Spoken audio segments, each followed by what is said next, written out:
If you own a Singer with a needle threader, I'm going to show you the best tips to successfully use it every single time. So you will find that it kind of comes down and then swivels to the needle from the back side. There is a little tiny hook that's got to fit through the eye of the needle to help bring that thread through. But once you master it, it is a godsend. So here's a couple tips to help you do this successfully every single time. Now we are working on the Singer Elite ME457, and all the videos that we are creating are going to be linked below in the description, so you can start from the beginning and master this machine or machine that's similar to this one. So if you do have dials and dials at the top, this would be a great series to follow along so you can learn your machine from start to finish. So first off, I'm going to unthread the machine and show you that right now, if I pull the thread, it kind of comes out pretty easily. If you lower the presser foot down, you can see that the thread gets tight, and that it actually is easier to use the needle threader when there's a little resistance on it.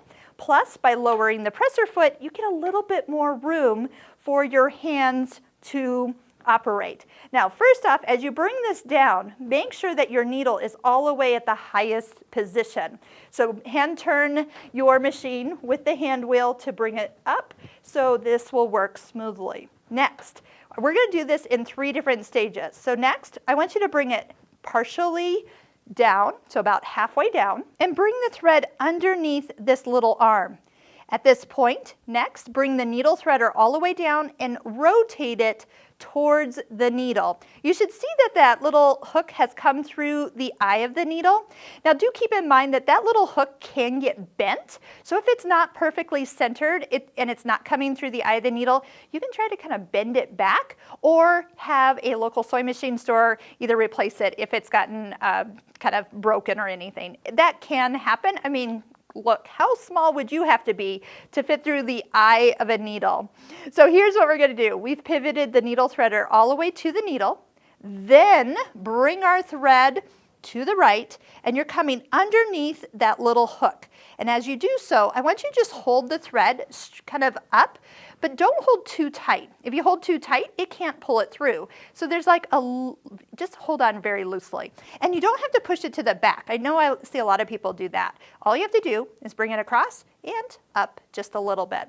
Next, I'm going to take my left hand and I'm swiveling the needle threader away from the needle while I let go. And that is what produces the loop behind the needle that you just pull right through. Let's do that again, and I'm going to again show you in steps. So halfway down, underneath, all the way down, swivel that head to the needle, come across, lift the thread gently up to the little needle threader hook, lift straight up, and then gently let the thread fall out of your right hand while you're pivoting the needle threader head away from the needle, and then pull the loop straight through.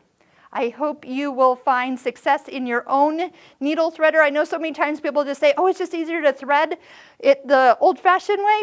But once you master this, it is so much easier. If this has been helpful for you, again, click that subscribe button right there in the bottom right corner. And again, you can find all the videos of the tutorials we've been creating on this Singer mechanical machine in the description below.